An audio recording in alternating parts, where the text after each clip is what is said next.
سلیم بنت ملحان۔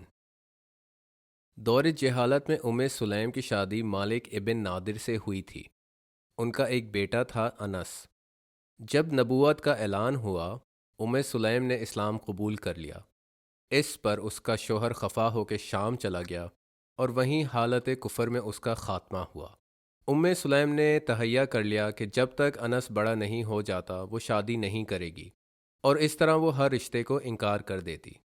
انس کو سلیم نے نبی صلی اللہ علیہ وسلم کی شاگردگی میں سونپا اور حوالے کرتے وقت کہا، اے خدا کے نبی، مدینہ کے سب لوگوں نے آپ کو تحفے دیے، میرے پاس اپنے بیٹے کے علاوہ کچھ نہیں، اسے اپنی سرپرستی کے سائے قبول کریں۔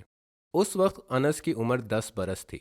اگلے 10 سال نبی صلی اللہ علیہ وسلم کے ساتھ گزرے اور وہ امت کے معلم بنے۔ جیسے ہی انس رضی اللہ تعالیٰ عنہ جوان ہوئے، ابو طلحہ نے سلیم کو رشتہ بھیجا۔ سلیم نے انکار کرتے ہوئے کہا، تم مشرک ہو اور میں مسلمان، ہماری شادی نہیں ہو سکتی۔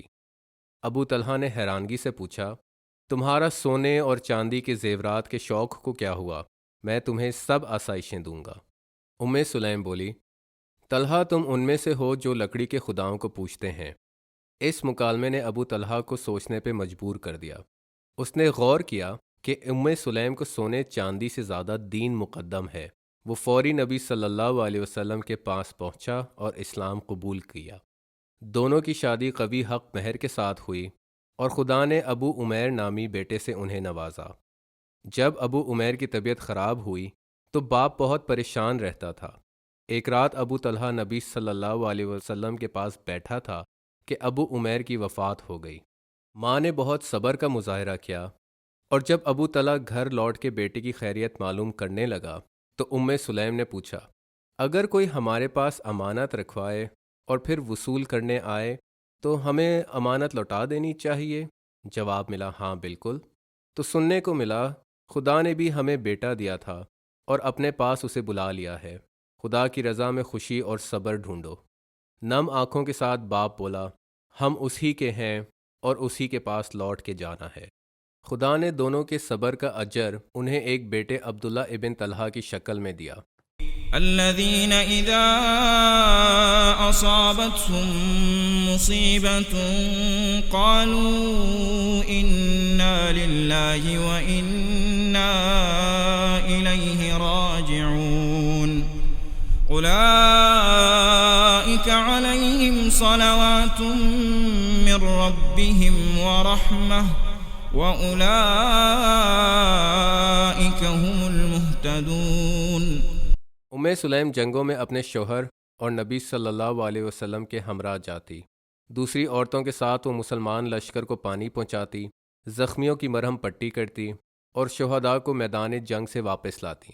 جنگ حنین میں بھی وہ موجود تھیں۔ جب جنگ نے شدت پکڑی تو ابو طلحہ کو اپنی بیوی کی فکر ہوئی۔ سلیم نے خنجر پکڑتے ہوئے کہا، کسی نے ہم پہ حملہ کیا تو ہم زوردار جواب دیں گے۔ نبی صلی اللہ علیہ وسلم سلیم کے لیے بہت دعائیں مانگتے تھے۔ معراج کے سفر پہ انہوں نے سلیم کو جنت میں بھی دیکھا۔